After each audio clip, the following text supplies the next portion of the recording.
Assalamualaikum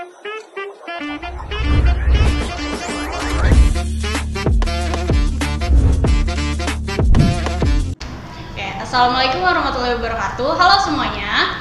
Jadi di sini Pokari, yaitu podcast sharing bersama Hima Akuntansi. Nah, di sini pertama-tama saya Fanya Trimaulidia Arifin dan juga dia ada narasumber untuk hari ini. Silakan perkenalkan diri. Oke, sebelumnya gue ada salam ya teman-teman. Kenalin, nama gue Novel Syahrul Ramadan. Gue merupakan dulu pernah seperti kakak yang di sebelah kiri saya, itu selaku Hima Akuntansi juga. Karena ya sekarang ya alhamdulillah beliau-beliau ini mungkin memanggil saya selaku pembicara ya kak ya.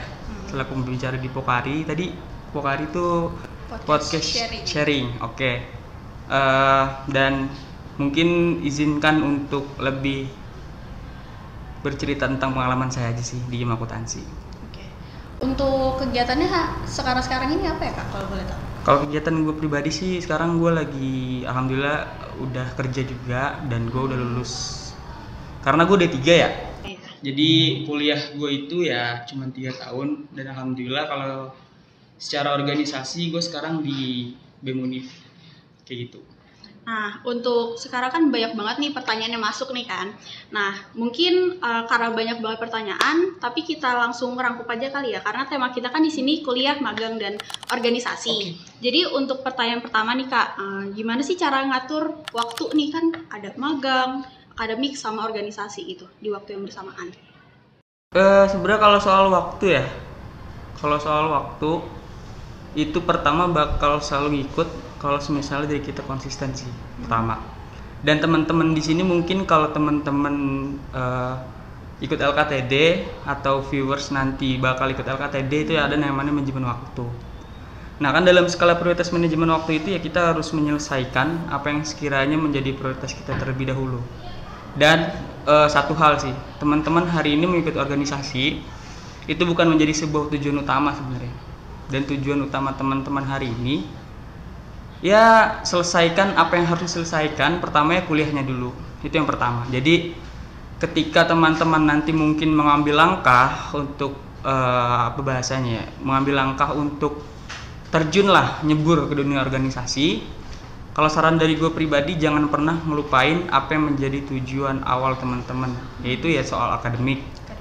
Dan itu harapan orang tua teman-teman juga sih, lulus tepat waktu, terus dengan IPK yang tinggi, dan jangan sampai hal itu ya menjadi hal terbebani ya karena organisasi. Kayak gitu sih kak, kalau dari gua.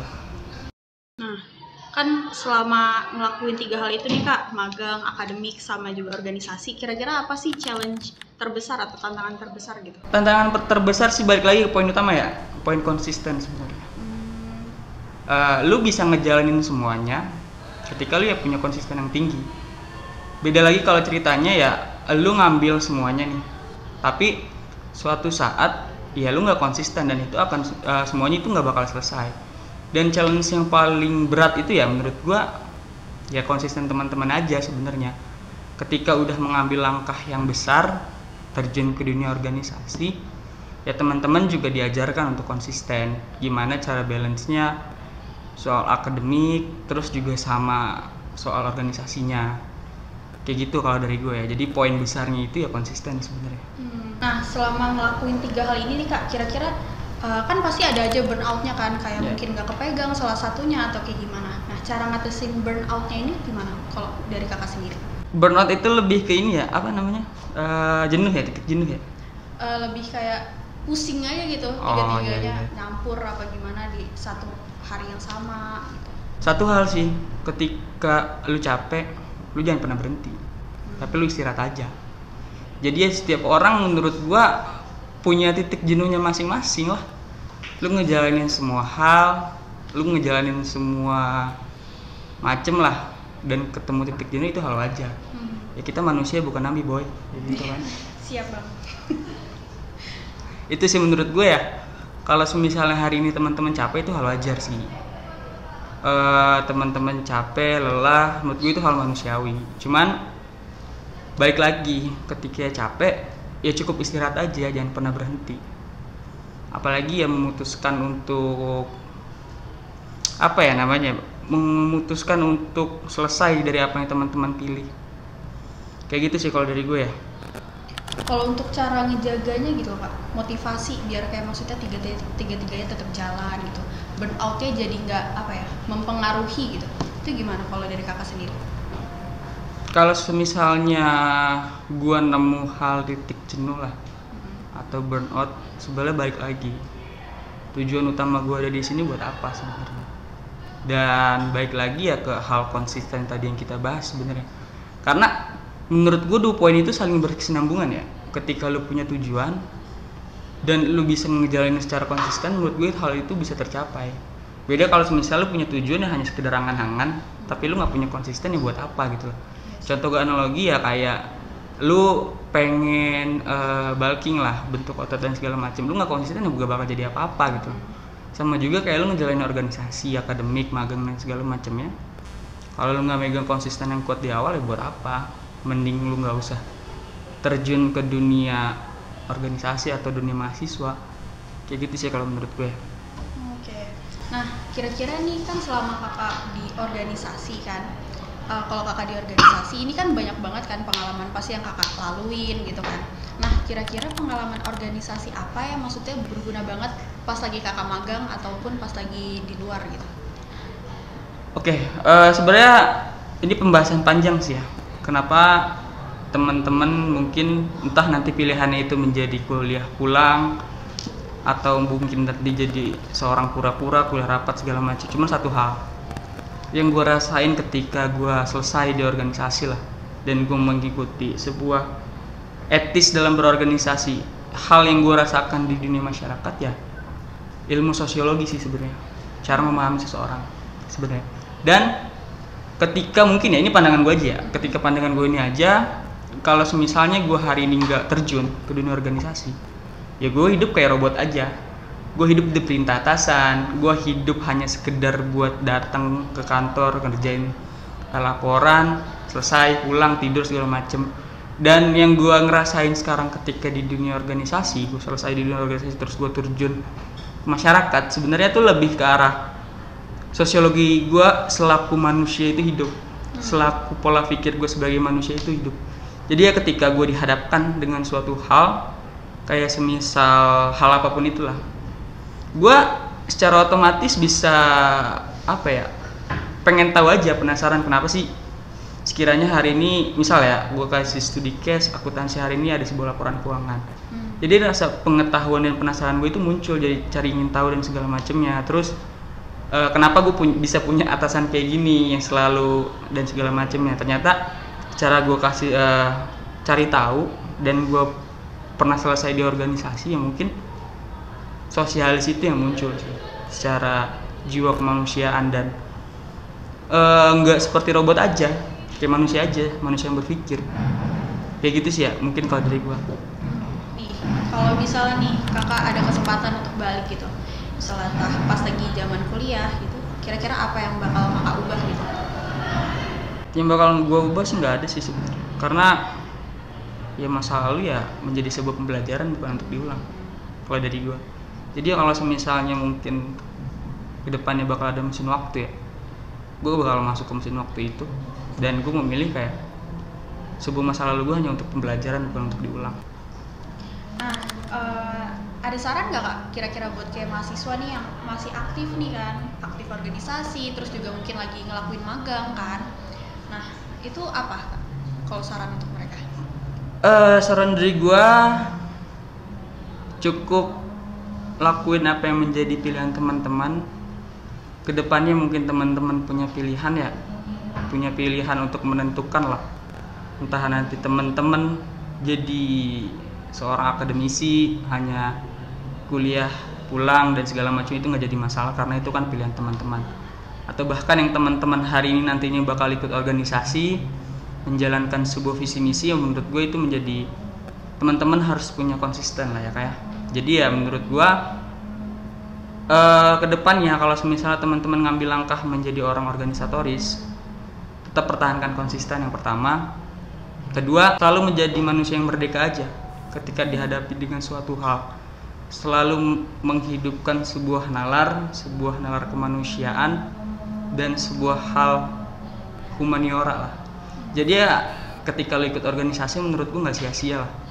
Jangan hanya lo organisasi hanya selesai di proker, jangan hanya lo organisasi hanya selesai menjadi kader IO, selesai proker pulang dan segala macemnya. Ya itu menurut gue buang-buang waktu kalau misalnya kayak gitu.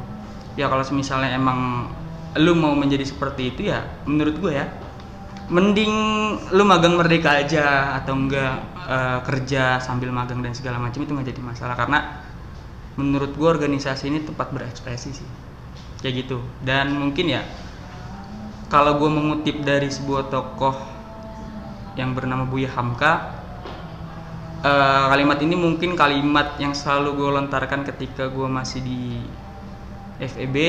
Kalau Buya Hamka pernah berkata bahwa pengkedilan terkejam dalam hidup adalah menjadikan pikiran yang cemerlang menjadi budak bagi tubuh yang malas dan mengutamakan istirahat sebelum lelah. Jadi ya maknanya ketika lu mau istirahat ya ketika lu meninggal, ketika lu hidup lu gak ada kata istirahat. Kayak itu sih menurut gue ya.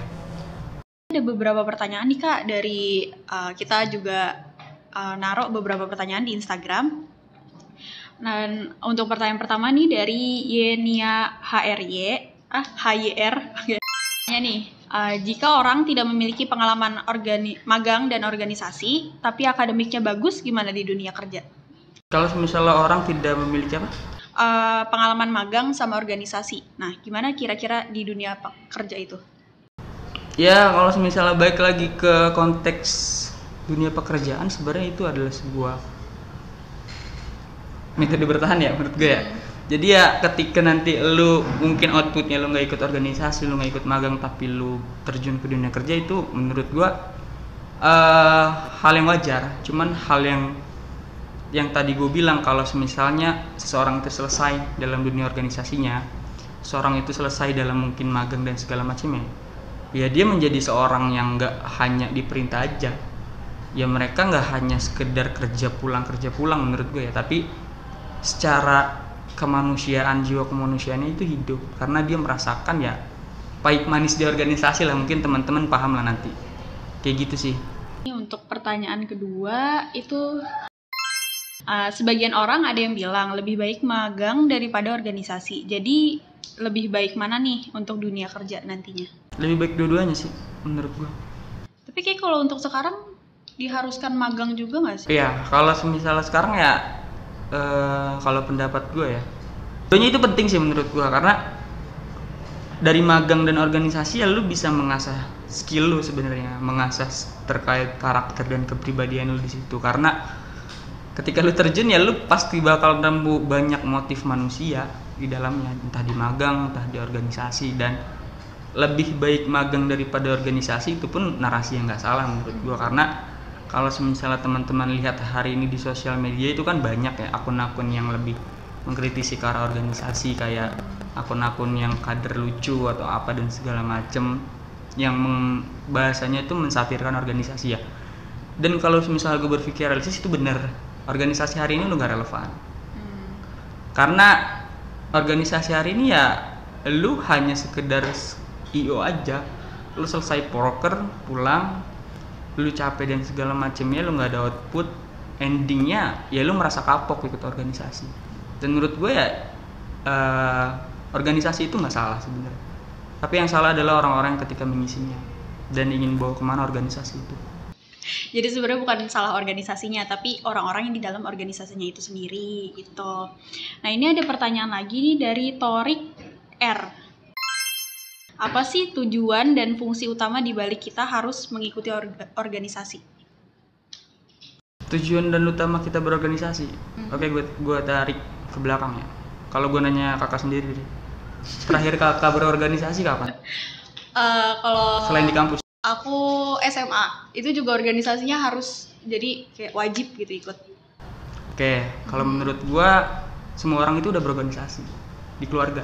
Iya sih, benar-benar. Kalau misalnya hari ini kita tarik ke situ ya, dan tujuan utama dari organisasinya, pertama menurut gue lebih ke arah lu tahu diri lu siapa. Karena ya ketika lo ikut organisasi ya lo dihadapkan dengan semua motif manusia, semua pemikiran manusia. Ya gimana caranya lo harus bisa menyesuaikan pemikiran mereka, dan ya lo bisa belajar dari apa yang mereka alami. Kayak gitu sih kalau dari gue. Jadi ya tujuan utama dari organisasi itu ya menurut gue untuk memperhalus sebuah nalar kemanusiaan sih. Ini dari Arin DRST di sini ya guys. Apakah organisasi di dalam kampus masih relevan di era sekarang? Sekarang udah gak relevan menurut gue, dimanapun itu ya. Kecuali ketika organisasi itu hadir, mereka punya impact besar kepada masyarakat. Itu baru menurut gue bisa disebut relevan dan bermanfaat. Ya sekarang kita lihat lah ya, gak usah jauh-jauh ke kampus luar. Sekelas kampus kita pun menurut gue hari ini udah gak relevan. Karena ya kita lihat secara bersama aja berapa impact kita kepada mahasiswa sebenarnya. Kayak gitu sih. Ya tapi hal tersebut gak bisa kita nutup kemungkinan. Kalau misalnya hari ini teman-teman ingin melakukan sebuah perubahan, ya silahkan kita tunggu perubahan itu. Ini ada pertanyaan terakhir nih Kak dari teman-teman kita di sosial media. Itu dari Han Mahes. Nah, mau nanya Kak, kita itu organisasi jika menghadapi tantangan seperti teman yang tidak mau berkontribusi kayaknya nih, itu gimana Kak? Kayaknya banyak banget sih kan case yang kayak temennya, oh ya udahlah bisa lah dihandle sama temen yang lain gitu kadang. Jadi ya kalau misalnya menghadapi cara orang tersebut, itu menurut gua setiap orang punya cara treatmentnya masing-masing sih. Kalau misalnya hari ini gue POV kan selaku ketua umum lah ya, kalau misalnya gue menerima anggota yang seperti itu dan tidak ingin kontribusi, menurut gue pertanyaannya adalah seberapa jauh gue turun selaku ketua umum kepada temen gue itu. Pertama, ya karena kita nggak bisa menjustifikasi seorang dia kenapa, ya nggak sih? Karena ya kita perlu tahu alasannya dia itu kenapa. Apakah dia itu emang nggak nyaman sama lingkungannya, ataukah emang dia nggak punya tujuan untuk organisasi. Ya mungkin salahnya itu ya ketika kita nggak tahu teman kita kenapa. Itu yang pertama. Karena misalnya kalau teman-teman punya studi case seperti itu, sebelum menjustifikasi seorang, menurut gue perlu cari tahu dulu orang itu kenapa.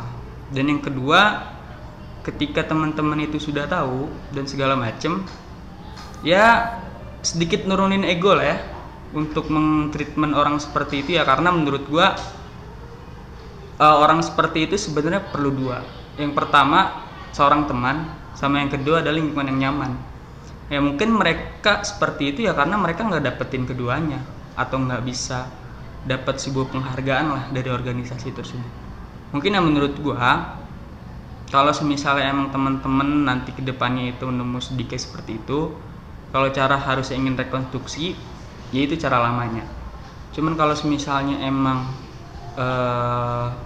orang tersebut udah nggak bisa diapa-apakan, ya itu menjadi sebuah hak teman-teman sih ingin diapakan dan segala macam. Karena menurut gue ya, seseorang yang seperti itu kayak analogi kayak landak aja. Lu makin ngerangkul landak ya lu makin sakit. Iya kan? Cuman kita kan perlu tahu landak itu ngeluarin durinya itu karena apa? Dia mempertahankan dirinya. Kalau semisal landak itu nggak ngerasa terancam, gue yakin landak itu pasti bakal nurunin durinya. Betul. Itu analoginya sebenarnya. Yang pertama tuh kita harus tahu dulu ya alasan dia tuh kenapa gitu nggak kontribusi. Bisa jadi kan mungkin karena masalah keluarga atau hal-hal yang emang nggak bisa kita handle gitu. Baru habis itu mungkin bisa kita ajak ya. Iya kayak gitu. Mungkin ada kata-kata terakhir Kak untuk yang lain. Maksudnya Kata-kata terakhir. Ya. Kata penutup. Oke, di notes ya, kata penutup bukan kata terakhir, oke. Dan gue sih untuk temen-temen yang bakal ikut organisasi atau udah terjun ke organisasi,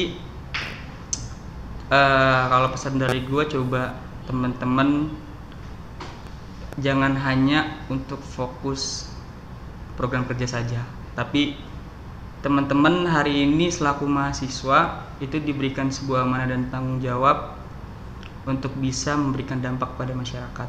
Jadi ya menurut gua gak jadi masalah kalau misalnya punya program yang banyak dan segala macem. Cuman gua harapkan hal tersebut bisa berimpact pada masyarakat luas. Oke, mungkin makasih ya Kak udah meluangkan waktu datang ke sini gitu untuk ngobrol-ngobrol bareng kita gitu. Sama-sama. Iya, terima kasih Kak. Mungkin itu aja yang bisa kita dengar ya teman-teman dari narasumber kita ya Kak Nopal gitu. Mungkin setelahnya bakal ada podcast selanjutnya entah dengan siapa narasumbernya, jadi tunggu aja untuk selanjutnya podcast selanjutnya yaitu podcast sharing bersama Hima Akuntansi. Oke, wassalamualaikum warahmatullahi wabarakatuh. Bye bye.